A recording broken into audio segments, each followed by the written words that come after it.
it's not raining, it's just a slight drizzle, a very, very slight drizzle, but it's everywhere and it's not going away. So I've got to make a decision, do I put a raincoat on or do I just walk? The other day when I was walking up here, wasn't on the video, but I saw emu shit, so there's emus in here too, wallabies, kangaroos, and other things. They get koala bears and all sorts of stuff up here, plus just the random stuff that happens wherever you go, somewhere different. Get out of here and start walking. I've got a little water bottle with me, I've got my raincoat with me. I'll take my old spectacles off, making a spectacle of myself, as they say. I suppose I am if I'm making YouTube, so I'm making a spectacle of myself. Hope you guys understand.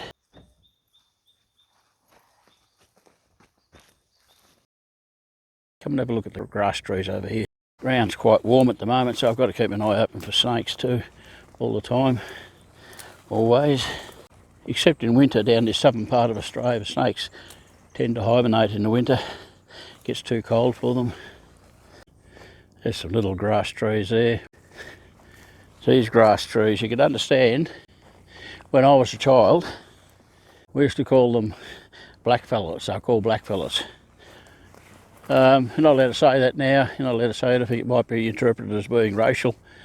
But you can imagine if you're a child driving along and people say, there's the blackfellas over there, and you can see their spears, you know. And that's sort of what the conversation was about, those blackfellow trees, blackfellas. Now you can see one here is broken off by natural causes. They're very resistant to the fire. He's been burnt. Now on the bottom of these, around the bottom, they have resin nodules, and you'll find them on certain areas at certain times, and they get little lumps of resin. I used to harvest them on Kangaroo Island as an industry, picking up these resin nodules, and the old folks, the original Australians, used to use them as a glue. You could heat them up to hold like heads on stone axes or anything where you needed a bit of like epoxy resin, old school epoxy resin. You just heat it up, mix it with a bit of charcoal or a bit of kangaroo poo, you give it a bit of fibrous strength, and you can use it for gluing stuff, and it was really good. Get back on my path, watching for snakes, and we'll go for a walk and get that sweat happening again. My God, I can't believe how good I felt after my walk the other day. That nearly killed me, but you know, it made me huff and puff and sweat, and made my hips ache, and old muscles that I don't use much ache. But it was really worthwhile. There's another one of those Banksia trees. I might have been rattling on a bit much the other day about the Banksia trees, but there's another one there. See all the little Banksia men? All the Banksia men are sitting there, waiting for night time to come, where they climb down and go scurrying through the bush looking for naughty children, or something like that. Rightio, let's go. Huffing and puffing is the aim of the game. I've got about an hour in front of me, walking on a slightly uphill sandy track through this scrubby country full of bracken ferns. I don't know if they've got bracken ferns in the United States, other countries. I think they've got them in England, I'm fairly sure they have. Probably everywhere. This stuff, bracken fern, grows everywhere. Do you have bull ants in America? Do you have big black bull ants, inch long? Sometimes they call it inches over here because they're an inch long. Jesus, they bite. I'll tell you another secret, a little bit of bush medicine. If you get bitten by a big bull ant like that, pull up a bracken plant and get the root part of it and twist it and squeeze it, and that. It appears to be fairly dry, there's hardly any juice comes out of it, but the juice that does come out of it, if you rub that on the bull ant bite, it will alleviate the pain. It won't make it go away, but it will take the edge off it. That's handy to know, because wherever the bull ants are, you'll have bracken fern mainly. It's just a old traditional cure. Pass it on.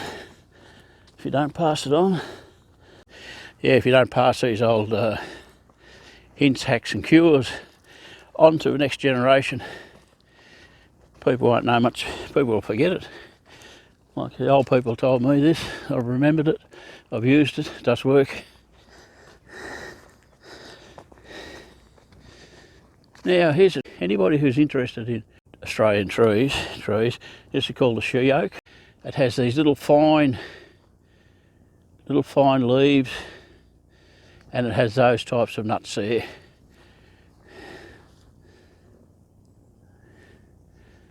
Up there, and up there, and up there. Over there, that tree, and this tree, and another one. 3 trees. Oh, and there's a little sapling one over there. She oaks. It's nice weather for the animals today. Something dead here somewhere. I can smell it. The kangaroo, it's been hit on the road and gone off into the bush to die, or been shot or something by people who do those things. Or it could be a body. It could be a crackhead laying in the scrub. I don't know. I'm not going to find out. But something's dead. The phone tends to make the bush look washed out and bleak. It's the only way I can describe it. The Osmo camera gives it a bit more colour to the bush.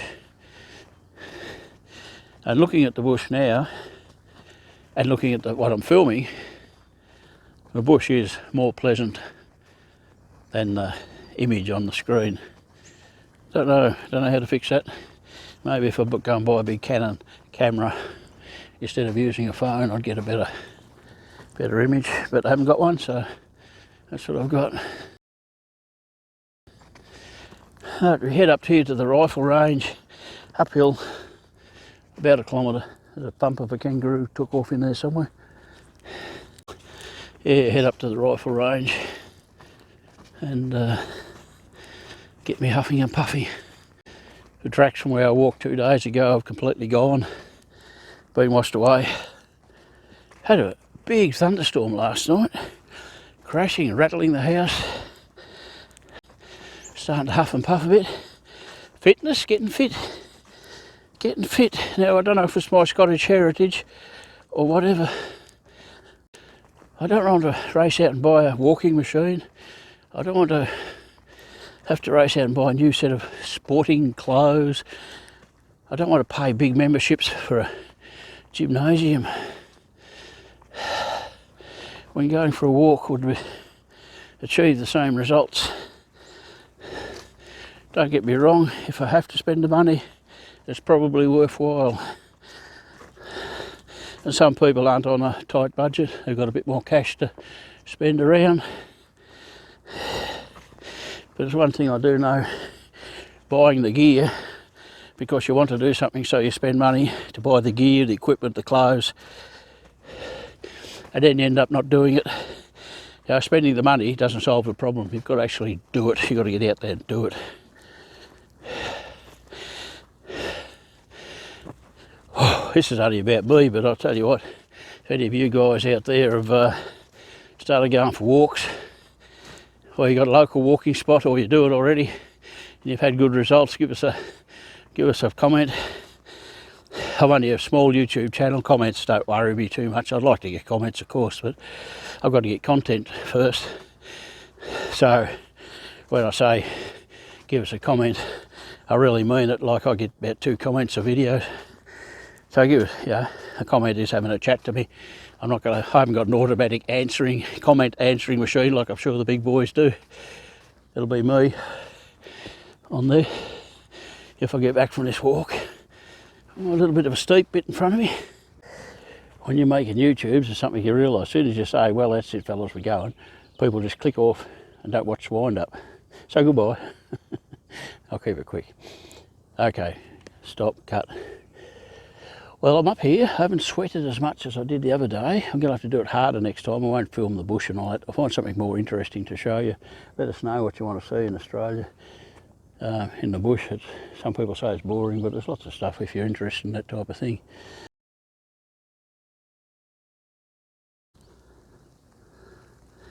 There's the three kangas back out again on my way back. Out there in the drizzle. Feeding away. Yeah, they know where the people are. They don't smell, kangaroos don't smell much. Haven't got an excellent, do not have an excellent sense of smell, but they do have good hearing and good eyesight. And they can move quick when they want to get away. There they are, guys. Kangaroos feeding on the rifle range. There's an irony there, isn't there? Really, but they keep the grass down. It's only real rough stuff, but apparently they feel safer in here. At night time they go over to the farms and go out in the farms.